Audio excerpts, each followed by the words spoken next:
Welcome back to Trending in Education. Mike Palmer here. Looking forward to talking about learning science and learning engineering.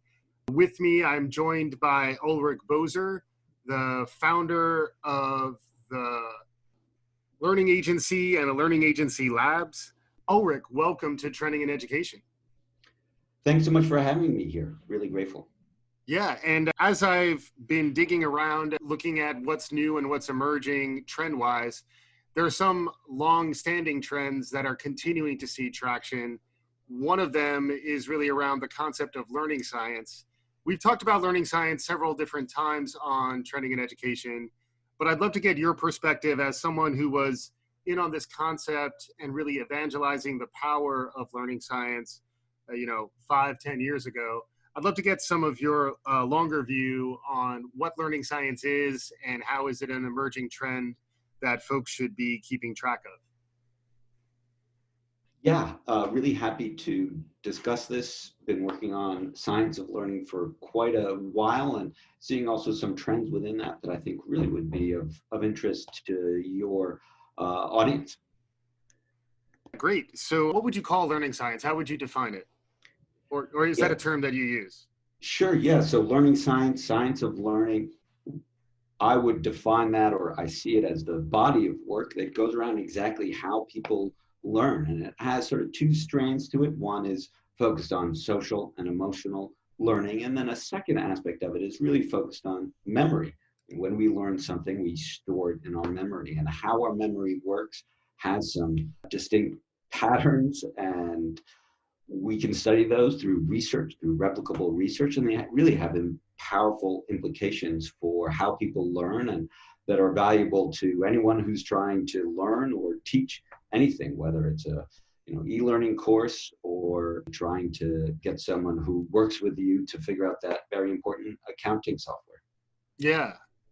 So on the subject of the social emotional side, that's something that I like to quote Whitney Houston and say, I get socio-emotional, baby, because I like to burst into song occasionally on the show, and our listeners allow me to do that.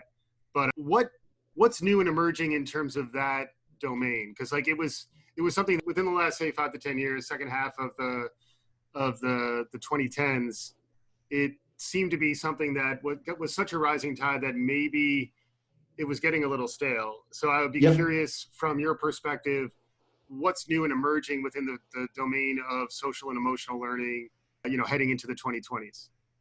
Yeah, so in my mind, when it comes to the science of learning, what is new and I think what's really important for folks to pay attention to is the application of it. So we now have decades of research behind some very discrete principles like retrieval practice, this very simple idea that if you pull something out of your brain, you're going to learn it a lot more. And so, this is a hard practice to do at scale. So we know about retrieval practice, but, just even recently I was preparing for a speech, and retrieval practice would suggest that I should put the speech away and just, sit in a room by myself and speak it out loud. But it's so easy to just, get caught reading the speech over and over again.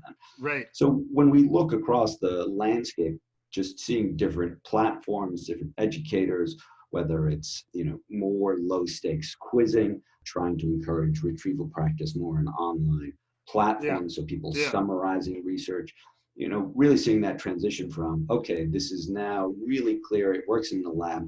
What does it look like in classrooms? And what does it look like in different classrooms?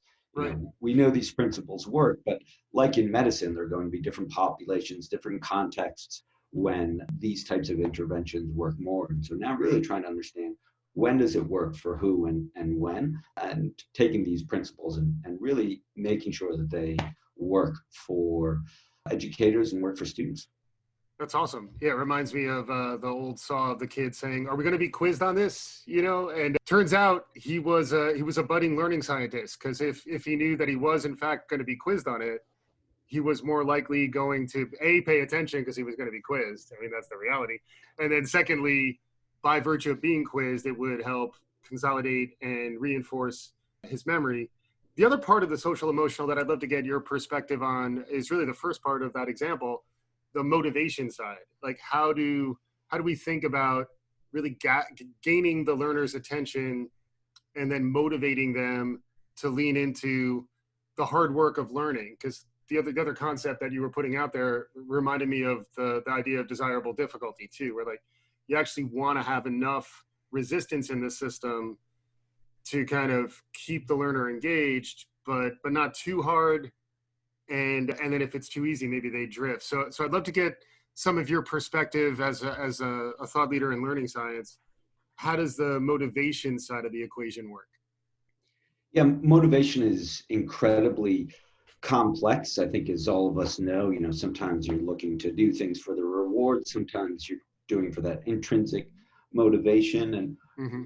when I think about the trend within that specific field, really just growing more and more interested in seeing more and more people talk about Chris Holman's work. He's down at UVA and really trying to think about relevancy. And when you think about relevancy, I think he does a nice job at saying it's really from the audience to the material. So a lot of times people think about, oh, I'm going to make this material interesting, let's say statistics, by just maybe sprinkling in Whitney Houston jokes Yes. or talking about baseball, right? And Right. that's sort of one way, right? That's going to be of interest to the people who watch baseball or even just care about sports. And from his research, what he's found is that if you find people to create their own connections to the work, that's really a lot more powerful. So if you were to, as an example, have each person write down, why they need to learn statistics.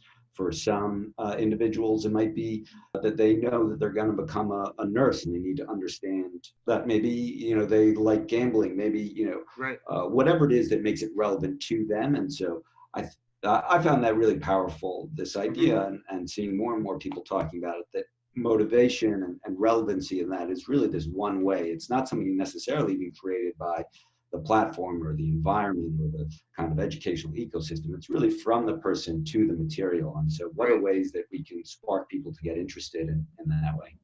And I imagine that's a fascinating answer. And I imagine that triggers some challenges to the instructional designer too, where if you can't, if there isn't relevance to what you're teaching, if there's a misalignment of the skills that you're teaching to the audience's level of engagement, it almost requires you to go back to the drawing board and start thinking about, well, why am I teaching statistics? Like what? So I think there's a second side, I guess, to relevancy when it comes to designing instruction.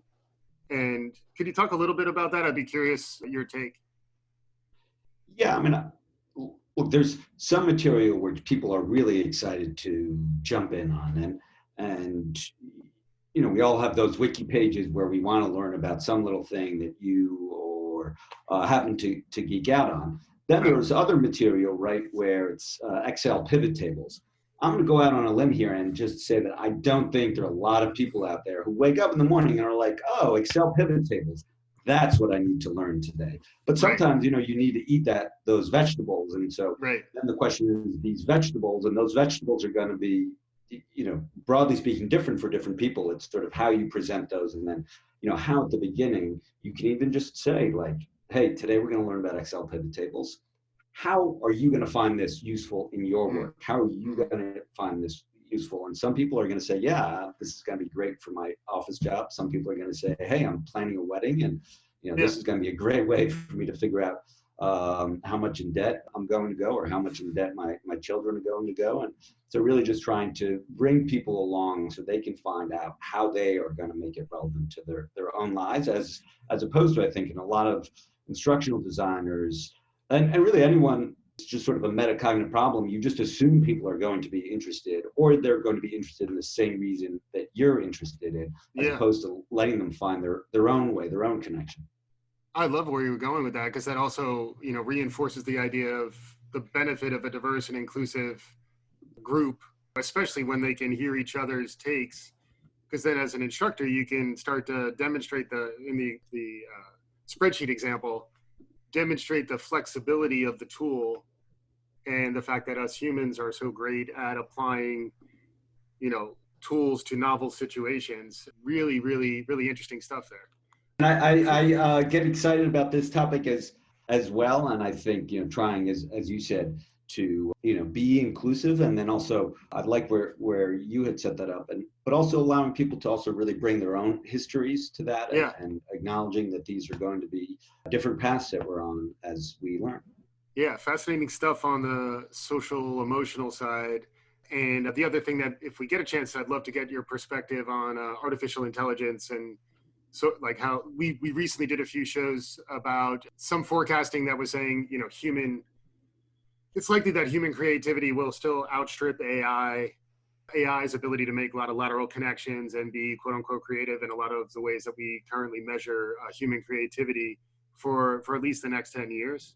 And that, as a future facing trend spotting educational show, that opened up a lot of really interesting questions around, what will continue to be human, what may be a blend of human and non-human, and then thinking about how emotional intelligence kind of can connect to that, like where humans are going to have to be able to work both with AI and with other humans to kind of be effective in the future. So Yeah, lots to chew on there, Yeah, I mean, I would push back, and this is certainly a joke that a lot of people make, or have made. You say AI if you want to get headlines, and Yeah, you refer to sort of machine learning or Python scripts, yeah, if you really want to embrace the folks who are excited to, get into the nitty gritty. And when we talk about AI, it's just such a huge concept.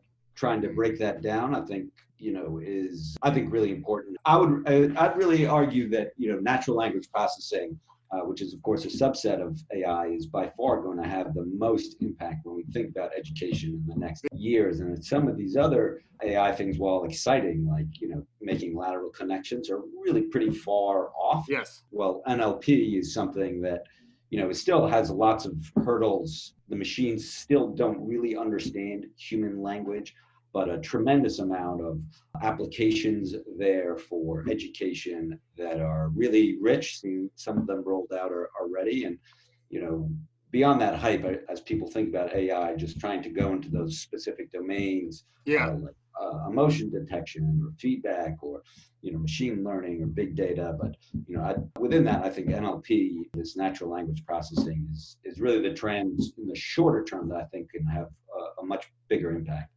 Yeah, no, that's great insight. And related to that, there's this concept of learning engineering as opposed to learning science, or as sort of like an additional context to apply to how you think about learning more broadly. It does seem to relate to some of this as these emerging technologies, whether it's around natural language processing or other emerging technologies.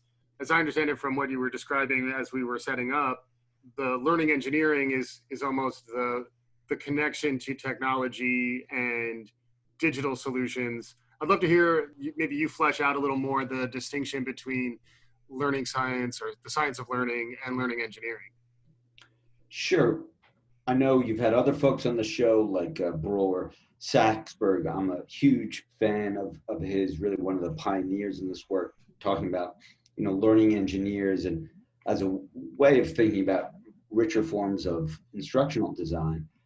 As our team and other groups have been involved in the space, the learning engineering has a slightly different flavor to it, and really thinking about computer science meets science of learning. And Mm-hmm.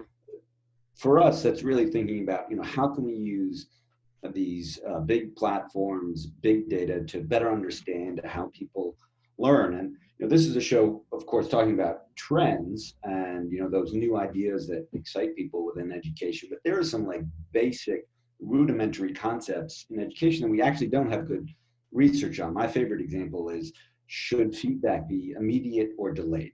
So Mm. when you mentioned desirable difficulties, Bob York's work, he'll argue that it's better if feedback's a little bit delayed. It makes it a little bit more difficult. There's Mm. another body of research that says feedback should be immediate. Now, Mm. on my side, what I find remarkable is this question: feedback, immediate or delayed, is incredibly important, whether you're like potty training, Yeah, getting someone to do yeah, Excel pivot tables, right. learning. Figure whether to leave the blackjack table or not. Yeah. So, in my mind, that we don't have a good answer to that is just remarkable. So, Mm. how can we then use big data, big platforms to figure out the answer to this, and I think many other important questions in education? And that's really what learning engineering is about. taking large platforms, big data, really the tools of modern data science, and using them to do better work at understanding the science of learning. And there's some great innovators in this field, Neil Heffernan at Assessments, Ryan Baker at Penn, and they're all approaching it from somewhat different angles, but doing some fascinating work, melding that kind of computer science plus learning that I think is really, really fascinating and potentially quite powerful. Yeah, and a lot of the real innovation happens when you get interdisciplinary, cross-disciplinary. You sort of break out of a single silo and sort of like the equivalent of Ghostbusters crossing the streams. You take a little bit of computer science and then you bring the science of learning in, and it's a beyond an additive interaction. You actually sort of increase in a more profound way, and that's really the promise of AI too. Like as the instrumentation of our learning experiences get better, you start collecting data points that then can really refine and tune the interventions that are given to you, the real promise of adaptivity. Those are the types of things that may be unlocked in the next, say, 5 to 10 years. It's kind of an exciting time to be at those points of intersection, I imagine. Yeah, it is. It's really exciting because what we see from big data and from CS is just really lots of exciting new tools, whether they're in natural language processing or emotion detection. I mentioned Neil Heffernan recently, where they've been doing some really interesting work on wheel spinning. So, yeah, and I think the name of the paper is, it's something along the lines of, can grit go too far? These instances where a student, and this could be on any platform, answers, 7, 10 questions in a row incorrectly. And, that's something that we're increasingly able to detect. Clearly not something that we want students to do. It leads to that sense of kind of frustration and powerlessness that we know leads to dropping out. And how can we use tools to identify that early, not too early, right, to reduce that grittiness, but enough so that, and certainly I remember like skiing for the first time, you fall down again and again. It's just like, oh my God, I just want to go home. How can we prevent that feeling from happening? You could probably figure out a way to prevent golfers from throwing their clubs into the water, for example, among other things. We got some time on the social emotional stuff, which was great. Whitney Houston got her due. We also spent some time talking about the engineering and the intersection between the science of learning and computer science. I'd like to maybe close with your thoughts on what's new and emerging more on the cognitive side, like the more application of learning, stuff that we learn about learning that sometimes maybe stays a little more abstract and doesn't turn into practice. I'd love to get some of your perspective on what's new and what's emerging on the more cognitive side, because I'm always fascinated by cognitive hacks and how do I make myself sharper, and are there techniques that are emerging? Are there things that I should be thinking about? I'd love to get some of your perspective on that. Yeah, I mean, there are researchers who I, really love to follow. Ulrich Boser, who's at UCSB.